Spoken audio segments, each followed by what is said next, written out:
Valens Research, Uniform Financial Analytics.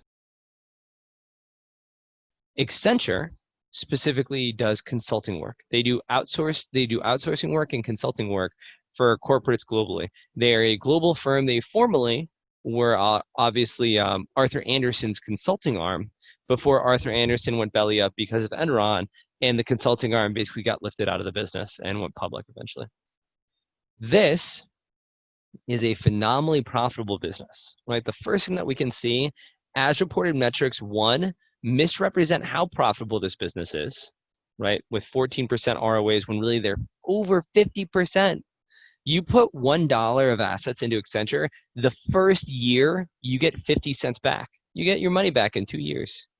On top of that, as reported metrics make it look like Accenture's returns have been flat at 15% every year for the last 15 years. In reality, they've expanded from a plateau of around 35% to a plateau of around 50 to 55%. That's impressive. Even more important, though, than how good this company's profitability is and how much the market understates it, is actually, though, this chart down here. If you looked at Accenture right now, you'd say, oh, yeah, it's a great company, but it's trading at premium valuations relative to the market. The market knows Accenture is a stable, high return, high quality business that wasn't disrupted in the last recession and won't be disrupted in this recession. I should move on. Accenture is a fully valued firm. In reality, though, when you look at uniform accounting PEs, you see it's not trading at a 23 times multiple. It's trading at a 17 times multiple. Right? It is trading slightly below market valuations. Market valuations right now, for context, in aggregate on a uniform accounting basis, are around 19.5 times, right? Versus 17.5 here. This company is priced below the market, where it has more stable returns and steady growth in demand. And that demand is likely to increase as people are looking for cost-cutting opportunities and ways to improve efficiency that Accenture helps them unlock. You would look at this company on an as-reported basis, and you would walk away already. You would have walked away and never even looked at the profitability of the business, because even if your thesis on Accenture was it is a stable, good business, you would go, oh, it's got a 23 times multiple. The market already knows it. The market's paying a premium relative to the company. Let's walk away and move on. You wouldn't even analyze the company to realize it could potentially be undervalued. If we look at Accenture and we actually say, what could the company be worth? We can actually look here and we can say, hey, if we just say Accenture is going to grow at 3% a year, but returns are going to stay at around, let's say, 52% in your output, and we can actually see Accenture could be worth 20% more just if it did this.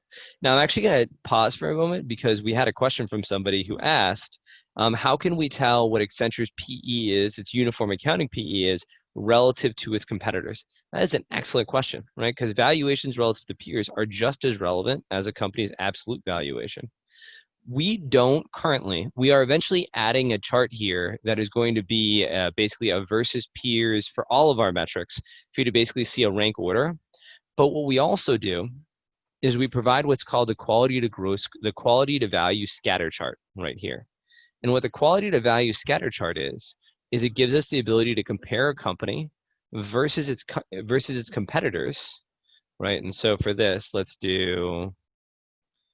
actually just hone this down to Accenture's true peers, IT consulting, and also research and institutional. And let's say home country, let's do US, Ireland, and United Kingdom for our peers. And let's do market cap of everybody who's above 500 million to do this. And what we can do is we can just show what is a scatter of basically the returns of Accenture and its peers. I'm gonna remove data here. And I'm also gonna remove Gartner, which is right here.